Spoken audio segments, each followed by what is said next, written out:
Alors on a vu beaucoup de choses déjà par rapport à la création au début de ce culte qui nous a amené à voir plus particulièrement le Seigneur dans sa création. Et c'est vrai que le Seigneur lui-même, il le dit au début du chapitre 8, du chapitre de la lettre aux Romains, il le dit lui-même, que la création est une révélation de Dieu même. C'est Dieu qui se révèle à travers son œuvre, à travers sa création. C'est comme quand il se révèle aussi en tant que rédempteur à la croix, il se révèle. Mais là, il se révèle dans cette œuvre à la croix qui est immense et qui est le Dieu rédempteur. Qui aurait pensé que c'était possible, en regardant la création, qu'il puisse être comme celui qui se révèle à la croix. Donc il y a une révélation dans la création, mais il y a une révélation à travers la croix et à travers les Saintes Écritures qui est tellement immense que voilà, il faut tenir les deux, mais ne négligeons ni l'un ni l'autre. Alors écoutons le chapitre 8, verset 16 à, on va lire jusqu'au verset 26, 16 à 26. Esprit de Dieu atteste lui-même à notre esprit que nous sommes enfants de Dieu. Nous sommes ses enfants, donc nous sommes aussi ses héritiers. Oui, héritiers de Dieu, héritiers avec le Christ, car si nous souffrons avec lui, nous serons aussi avec lui dans sa gloire.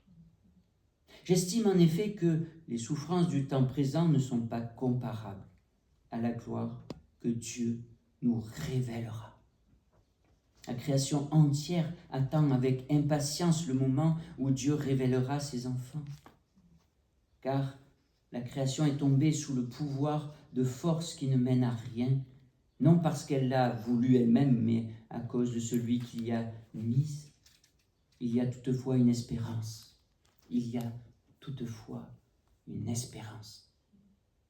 C'est que la création elle-même sera libérée un jour du pouvoir destructeur qui la tient en esclavage et qu'elle aura part à la glorieuse liberté des enfants de Dieu. Nous savons en effet que maintenant encore la création entière gémit et souffre comme une femme qui accouche. Elle le fait en solidarité avec nous, car ce n'est pas seulement la création qui souffre. Nous qui avons déjà l'Esprit Saint comme première part des dons que Dieu a promis, nous gémissons aussi intérieurement en attendant que Dieu fasse de nous ses enfants et qu'il délivre nos corps de leur souffrance. Car nous avons été sauvés, mais en espérance seulement. Si l'on voit ce que l'on espère, ce n'est plus de l'espérance. Qui donc espérerait encore ce qu'il voit? Mais si nous espérons ce que nous ne voyons pas, nous l'attendons avec persévérance. De même, l'Esprit Saint aussi nous vient en aide parce que nous sommes faibles.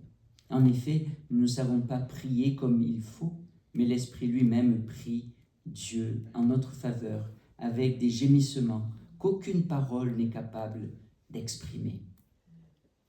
Amen. Alors, dimanche dernier, nous avons eu un message par rapport à la persévérance liée à l'Esprit Saint. L'action de Dieu était particulièrement puissante à travers la persévérance. Nous avons vu 4 persévérances. Mais ça peut, si on ne lit pas toute la Bible, vous voyez, si on lit que certains passages, ça peut nous enfermer en nous-mêmes, c'est-à-dire l'Église. La persévérance de la communion fraternelle, la persévérance de la parole de Dieu, la persévérance dans les prières, la persévérance dans la fraction du pain. Alors je dis, ben voilà, on est entre nous, c'est super, on reste dans ces persévérances-là. Non. Le Seigneur là nous parle d'une autre persévérance qui est une persévérance tellement élargie qu'on a de la peine à voir cette persévérance, qui est une persévérance et une souffrance avec la création entière. Alors, vous voyez, Dieu, c'est pas possible qu'il nous enferme dans l'Église. Il nous enferme que là, comme ça, entre nous. Vous voyez, ça, c'est vraiment pas la vision de Dieu, pas du tout. Mais la vision de Dieu, c'est ça, il nous montre qu'il souffre lui-même et nous souffrons avec toute la création. En attendant la libération, une grande espérance, vous voyez, Donc c'est super important d'avoir aussi ce passage, hein, de continuer avec ce passage. Et nous terminons aussi tout un cycle, je ne sais pas si vous l'avez vu, tout un cycle qu'on a commencé en 2019-2020 avec Rire et Florine sur Focus sur Christ. Et là, c'est la dernière étape par rapport à ce qu'il y a eu 6 modules de 5 enseignements chacun. Donc ça fait qu'on en a eu 30 enseignements sur Focus sur Christ. Là, on termine sur la série qui était en rapport avec la mission. Hein. Ça fait penser quand même à notre vision qu'on a reçue du Seigneur, qui est une vision élargie du phare, former, hein, accueillir, restaurer, envoyer. Et là, vous voyez combien la vision de la missionnaire, la vision de l'envoi est énorme. Il nous envoie dans toute la création. Non seulement dans toutes les nations, mais toute la création. Vous voyez, c'est la vision de Dieu, missionnaire. Hein? Voilà, donc on a souvent le mandat missionnaire qui termine l'évangile de Matthieu, hein, qui nous envoie dans toutes les nations. Et en fait, quand on lit, c'est tous les groupes ethniques, c'est-à-dire tous les petits groupes, petites familles même, des fois qui ont leur propre langage ou leur propre culture, vous voyez, toutes les autres. Donc c'est énorme, déjà comme vision, rien que ça, par rapport aux hommes. Et là, il nous envoie aussi dans toute la création. Et alors là, en fait, c'est parce qu'il a déjà donné cette vision et cette vocation dès le début à l'homme. Au commencement, Dieu créa le ciel et la terre, et il montre toute sa gloire. Et puis, au centre de cette création, il donne l'homme, hein, presque pas au centre, parce que le centre, c'est Dieu toujours. Hein. Donc, c'est pas le centre, en fait, je me suis trompé, pardon. Hein. Mais on pourrait dire comme l'homme, il a une telle vocation, c'est-à-dire il doit gérer la création. Hein. Il a une vocation créationnelle, il a une vocation énorme au niveau de toute la création. Vous voyez, c'est énorme. Hein. Mais bien sûr, il ne va pas le faire tout seul. Hein. Il faut le faire avec Dieu tout, parce que c'est l'œuvre de Dieu. À partir du moment où c'est l'œuvre de Dieu, du Dieu créateur et rédempteur, alors tout est possible. Mais si c'est l'œuvre de l'homme et qui a dès le début a voulu être indépendant, hein, de Dieu, c'est ça. Et du coup, de suite, toute la création est tombée avec. Est tombée dans la souffrance, est tombée dans une grande chute qui ne peut pas être relevée à part par Dieu lui-même. Hein. Voilà, c'est ça. Mais cependant, nous sommes en Cévennes quand même. Hein.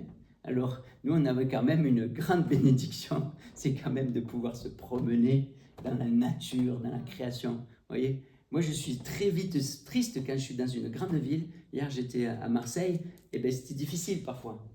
C'est vraiment difficile. Où on voit la création, et des fois, il faut la chercher. Hein. Bon, des fois, oui, il y a la mer, vous voyez, mais il faut suivant où on est, il faut y aller, quoi, il faut marcher. Et c'est pareil, à Montpellier, voilà, j'ai des fois des sentiments très tristes de souffrance, parce que c'est pas la création, là. Il y a un côté, tellement l'homme, il a tellement travaillé en dehors du Créateur, qu'il a fait des choses, ça va être vraiment difficile de vivre là. Hein. Mais heureusement, dans sa grâce, il accompagne toujours. Hein. Mais quand même, il y a une souffrance, vous voyez. Et nous avons, voilà, une grande bénédiction de vivre en Cévennes. Mais je pourrais dire que c'est même plus qu'une bénédiction. Il faut voir que c'est un tel cadeau de Dieu de pouvoir vivre dans une création et de pouvoir y habiter. C'est, on pourrait dire, une révélation aussi, toujours. Hein? Ne pas oublier qu'on est dans le Dieu, il nous parle. Il nous parle à travers cette création. Alors, vous voyez, il nous parle à travers les oiseaux. Nous, dernièrement, cette semaine, on avait des petits oiseaux là en face de la maison, ils avaient fait un petit nid, c'était des hirondelles, c'est tellement fragile, tellement beau. Et puis tu vois l'hirondelle qui vient et qui, en une fraction de seconde, donne à manger chaque fois aux petits oiseaux. Je me dis, mais c'est quoi ce truc? Comment c'est possible? C'est la création.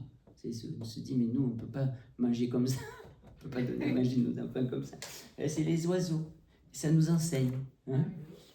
Il y avait John Stott qui a écrit tout un livre. Je vous le conseille même de l'acheter pour donner un cadeau. et ça s'appelle Les oiseaux nous enseignent. Alors il y a des belles photos que lui il a prises, et en même temps, chaque fois, il enseigne en rapport avec une espèce d'oiseau. Voilà, nous savons bien que la création souffre, et c'est un défi maintenant, de maintenir dans les années à venir cette création. On pourrait se dire, mais c'est pas possible, on ne va pas y arriver. Vous voyez?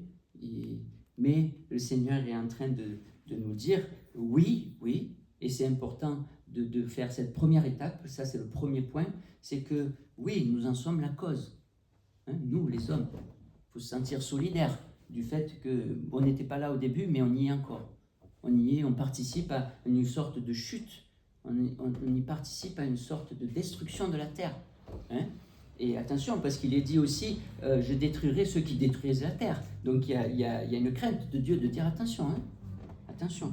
Mais on va le voir quand même, le Seigneur, il nous console et il nous donne beaucoup d'espérance. Si on comptait que sur nous-mêmes, on serait écrasé de responsabilité et écrasé de culpabilité. Mais la société de consommation, quand même, c'est important toujours de se rappeler dans quelle société nous sommes. Nous sommes dans une société de consommation. On consomme.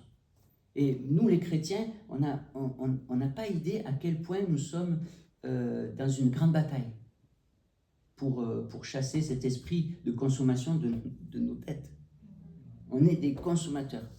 Il faut vraiment qu'il y ait une lutte et que ce soit le Seigneur qui nous fasse être des adorateurs, des disciples, pas des consommateurs, mais des disciples.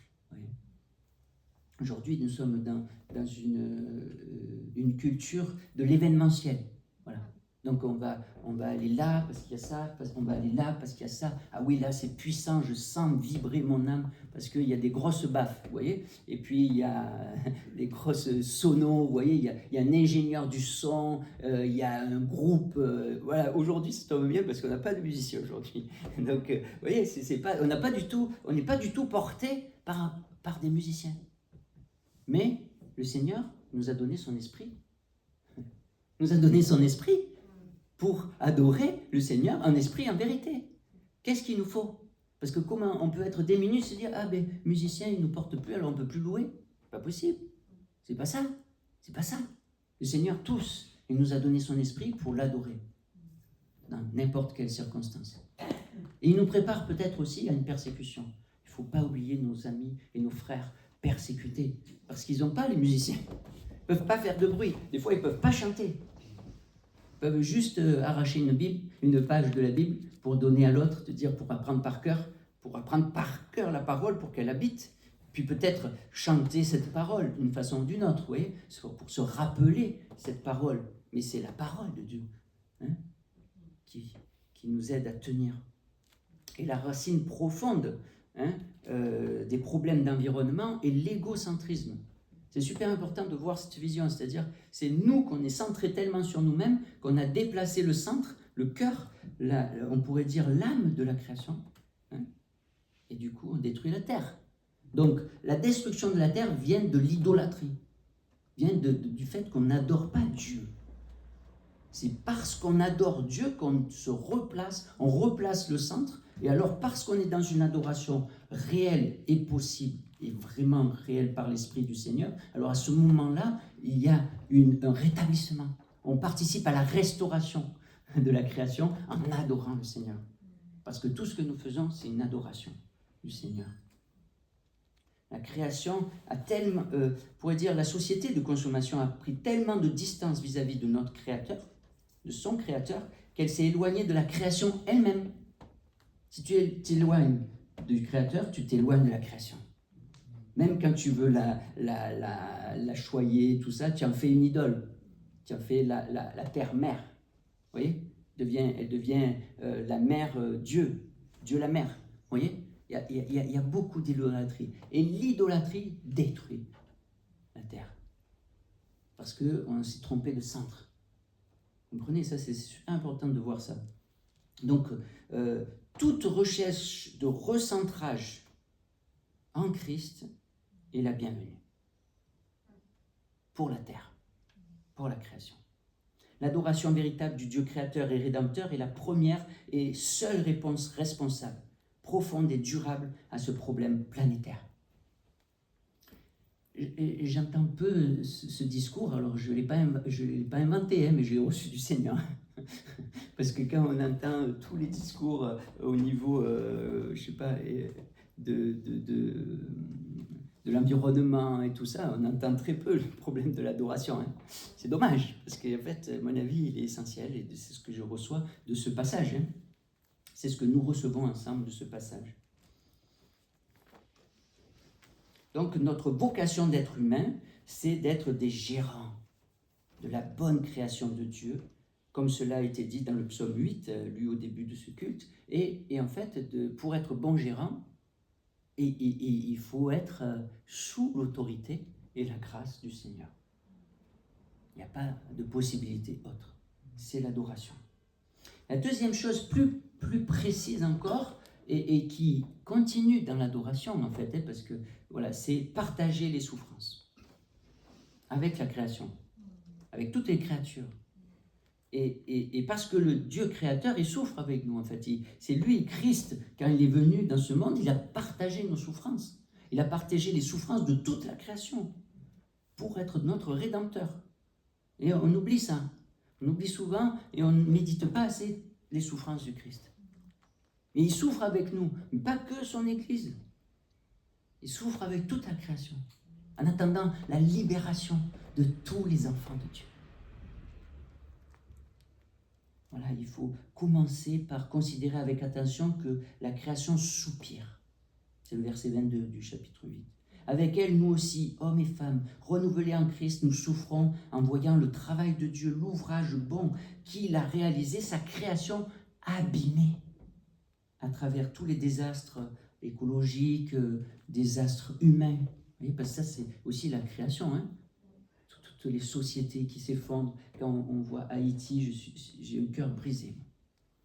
Et nous sommes appelés à souffrir avec tout ce qui a été abîmé, avec tous ceux qui souffrent, car la souffrance est une conséquence de nos égarements. Et nous ne pouvons pas porter cette souffrance, on ne peut pas partager avec toutes les souffrances du monde entier, mais on les partage avec le Christ. C'est lui qui porte. Il n'y a que lui qui peut porter ça. Hein? Mais on est avec. Et dans l'intercession, pour toutes ces souffrances, nous sommes avec le Christ intercesseur. Nous intercédons toujours avec le Christ. À la fin de ce chapitre, il est parlé de l'intercession du Christ. Hein. On le verra peut-être plus tard, dans 2 semaines ou un peu plus loin. Et aujourd'hui, il y a une pression. Ça me fait beaucoup de peine. Et je pense qu'il faut continuer de prier par rapport à ça. Dans notre France, hein, aujourd'hui, il y a une pression pour aider à mourir dans la dignité. Il dit ça. Cependant, il ne faut pas confondre faire mourir et aider. C'est pas pareil. Hein? Faire mourir n'est pas un soulagement de la souffrance. Souffrir avec, oui, est un soulagement réel. Mais c'est difficile. Et c'est pas parce que c'est impossible, mais nous, parce qu'on a l'Esprit du Seigneur qui crie « Abba Père ». Nous pouvons crier avec les autres. Nous pouvons souffrir avec les autres. Il y a une possibilité de franchir des limites que nous-mêmes, on ne pourrait pas franchir par rapport à la souffrance avec. Vous voyez ? Cette semaine, je suis allé souvent voir Anifa. J'ai dépassé mes limites par rapport à la souffrance, parce qu'elle souffre beaucoup, par rapport à mon temps aussi, tout ça. Mais le Seigneur conduit tout ça. Hein ? Je ne me suis pas obligé de me dire il faut absolument compatir comme pourrait faire n'importe qui, mais c'est le Seigneur qui m'a poussé. Allez, vas-y, on souffre avec. Hein? On y va.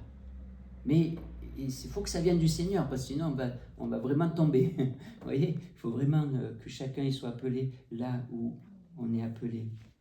Et souffrir avec est un soulagement réel et une présence consolatrice. C'est une présence. Les amis de Job, ils n'ont pas assez resté dans cette présence consolatrice. Une écoute. Souffrir avec. Et quand il a crié, Job, ça en était trop. Il ne pouvait pas crier avec lui. Ça, c'est grave. Dans les psaumes, il y a plein de cris comme ça, par rapport à la souffrance. Et comment on reçoit ces psaumes? Alors, on ne crie pas avec tous ces psaumes. D'ailleurs, on les a beaucoup délaissés. On a délaissé presque un tiers des psaumes parce que c'est trop difficile. On dit, mais c'est quoi ces souffrances? Comment on peut prier comme ça? Hein?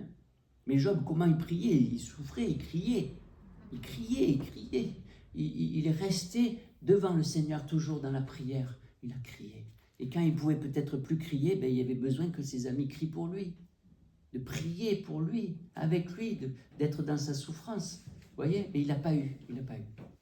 Et Christ, Jésus, il n'a pas eu non plus. Il a demandé à ses disciples, il n'a pas eu. Mais nous, il nous appelle à partager la souffrance. Une autre réponse à la question de notre responsabilité qui complète cette compassion est l'espérance que nous avons en Christ. Vous savez, parce qu'on a une réelle espérance, parce que Dieu, il est le sauveur de la création, hein, il est le rédempteur de la création, c'est ça, alors il y a une espérance. Et parce qu'on a une espérance, alors on peut prendre notre part de responsabilité. Sinon, ce n'est pas possible. Ou c'est trop grand, ou on fuit nos responsabilités. On n'y arrive pas. Mais par son esprit, oui, l'adoration, oui, toi, tu as la bonne place, tu es Dieu. Tu es le Dieu rédempteur de la création. Et la résurrection du Christ est chargée de sens et recèle une espérance non seulement pour nous, mais pour la création tout entière. Vous voyez, on dit souvent, la résurrection du Christ est une nouvelle chose. Il est rentré dans la nouvelle création. Et d'ailleurs, c'est la nouvelle création, c'est la résurrection du Christ. Et le reste suit. Toute la nouvelle création suit cette résurrection du Christ, qui est particulière, parce qu'il ça y est, il a un corps animé par l'esprit et éternel, un corps spirituel. Et alors, la résurrection du Christ a donc une portée cosmique. Cosmique.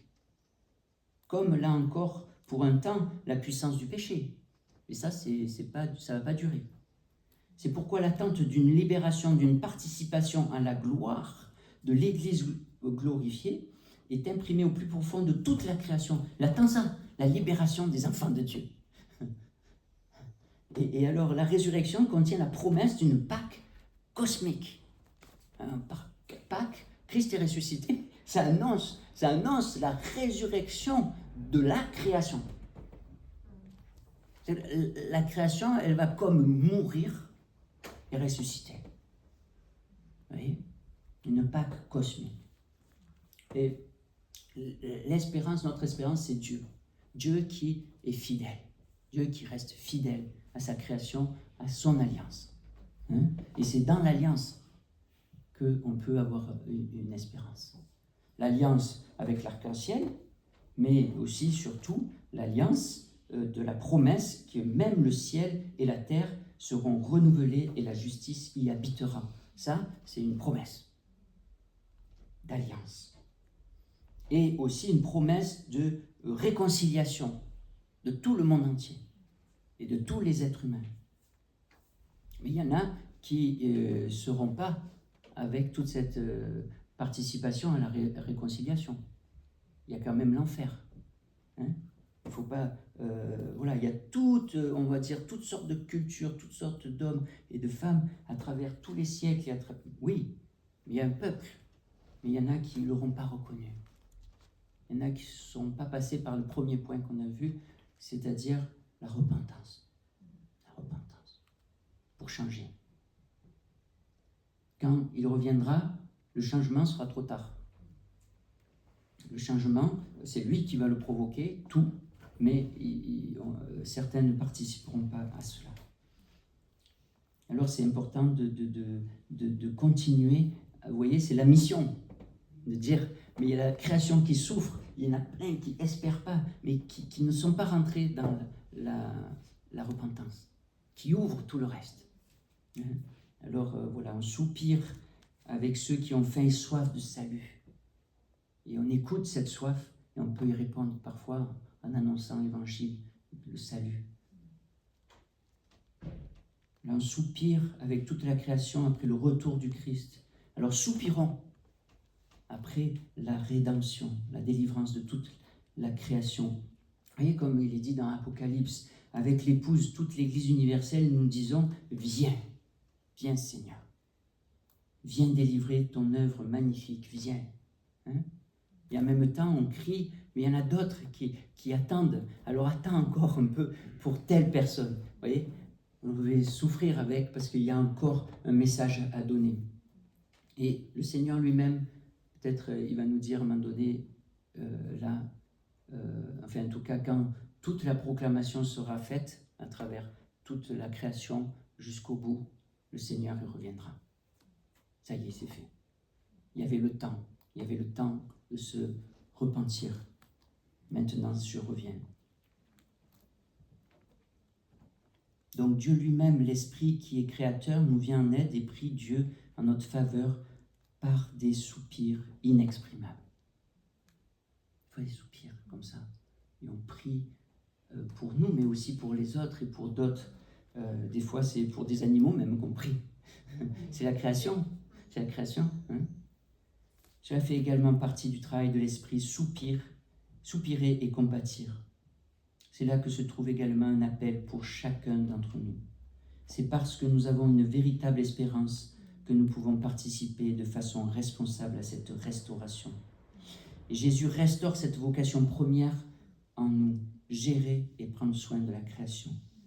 C'est également gérer et prendre soin de ceux qui souffrent en les accompagnant jusqu'au bout.